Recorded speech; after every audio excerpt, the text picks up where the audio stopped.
कल्पना कीजिए एक ऐसे शहर की जहां सपने और साजिश दोनों एक ही छत के नीचे पलते हैं। मुंबई, 1991 का साल। यहाँ हर गली में कहानियां छुपी हैं और हर कहानी में कोई ना कोई राज दफन है। ये वो दौर था जब शहर तेजी से बदल रहा था, नई इमारतें उठ रही थीं, लेकिन पुराने किस्से और षड्यंत्र अभी भी अंधेरे कोनों में सांस ले रहे थे। इसी शहर में रहती थी एक औरत जिसने अपने हुनर से पूरे देश का नाम रोशन किया था। रजनी पंडित, भारत की पहली महिला प्राइवेट डिटेक्टिव। 75,000 से ज्यादा केस सुलझाने वाली ये महिला उस दिन अपनी कुर्सी पर बैठी थी जब उसके दफ्तर का दरवाजा खुला। महिम में स्थित उसका छोटा सा ऑफिस उन दिनों एक अजीब जगह थी। एक औरत का डिटेक्टिव का काम करना समाज के लिए कुछ अजूबे जैसा था। अंदर आई एक औरत, आंखों में डर, आवाज में कंपन। उसके कपड़े महंगे थे, लेकिन चेहरे पर लिखा दर्द किसी भी कीमत से छुपाया नहीं जा सकता था। मेरे पति और मेरे बेटे का कत्ल हो गया है और पुलिस कुछ भी नहीं कर पा रही है। उसकी आवाज टूट रही थी, जैसे कोई टूटा हुआ सितार बज रहा हो। उसके हाथ कांप रहे थे और वो बार बार अपनी साड़ी का पल्लू संभाल रही थी। रजनी ने उस औरत की आंखों में झांका। वहां सिर्फ दर्द नहीं था, वहां एक अजीब सा डर भी था, जैसे वो किसी और चीज से भी डरी हुई हो। कोई सबूत नहीं है? रजनी ने धीरे से पूछा। औरत ने सिर हिलाया। कुछ भी नहीं, बिल्कुल कुछ भी नहीं। पुलिस कहती है कि बिना सबूत के वो कुछ नहीं कर सकते। रजनी ने गहरी सांस ली। उसे पता था कि ये कोई आसान केस नहीं होगा, लेकिन उसने एक बात सीखी थी अपने तजुर्बे से। हम सच ढूंढ निकालेंगे, चाहे वक्त लगे, चाहे खतरा कितना भी बड़ा हो। और फिर रजनी ने एक ऐसा फैसला लिया जो शायद ही कोई और डिटेक्टिव लेने की हिम्मत करता। वो उस घर में जहां कत्ल हुआ था एक नौकरानी बनकर रहने का फैसला किया। ये था 1988 का साल और रजनी को पता था कि ये उसका सबसे खतरनाक केस होगा। 6 महीने तक हर दिन हर पल वो उस घर की हर हरकत पर नजर रखती रही। सुबह 5 बजे उठना, घर की सफाई करना, खाना बनाना और साथ साथ हर बातचीत को ध्यान से सुनना। रजनी ने अपनी पहचान पूरी तरह छुपा ली थी।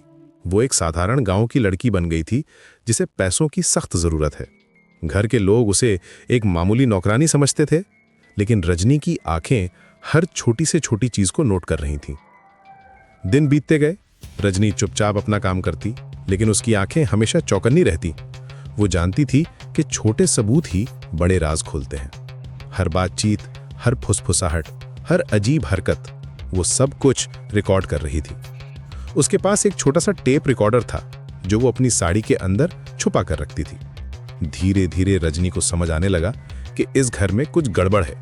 घर की बुजुर्ग औरत के व्यवहार में कुछ अजीब था। वो बहुत ज्यादा चौकस रहती थी और कभी कभी किसी से फुसफुसा कर बात करती थी। एक आदमी भी था जो अक्सर घर आता था और रजनी को लगता था कि यहां कोई बड़ा राज छुपा है।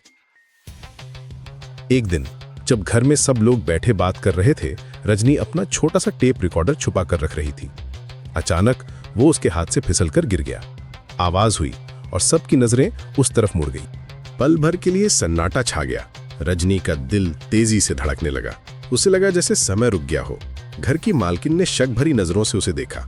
ये क्या है? उसने सख्त आवाज में पूछा।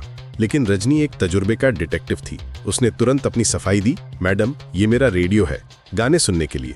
और किसी तरह वहां से निकली। उस दिन के बाद घर के लोगों का व्यवहार बदल गया। वो रजनी पर शक करने लगे थे। उसे घर से बाहर जाने से मना कर दिया गया। रजनी समझ गई कि अब खतरा बढ़ गया है। उसी रात रजनी ने पुलिस को फोन किया। मुझे अस्पताल जाना है, ये उसका कोड था। पुलिस समझ गई कि अब वक्त आ गया है। रजनी ने किसी तरह घर से निकलने का बहाना बनाया और अपनी सारी रिकॉर्डिंग्स पुलिस के हवाले कर दी। जब रजनी ने उन टेप रिकॉर्डिंग्स को सुना तो पूरी कहानी साफ हो गई। पैसे का लालच, रिश्तेदारों के बीच साजिश और एक ठंडे दिल से किया गया कत्ल। घर की बुजुर्ग औरत ने अपने प्रेमी के साथ मिलकर अपने ही पति और बेटे को मरवा दिया था। हर आवाज, हर बातचीत उस षड्यंत्र को बयान कर रही थी। रजनी ने सारे सबूत जोड़े, हर टुकड़े को अपनी जगह बिठाया।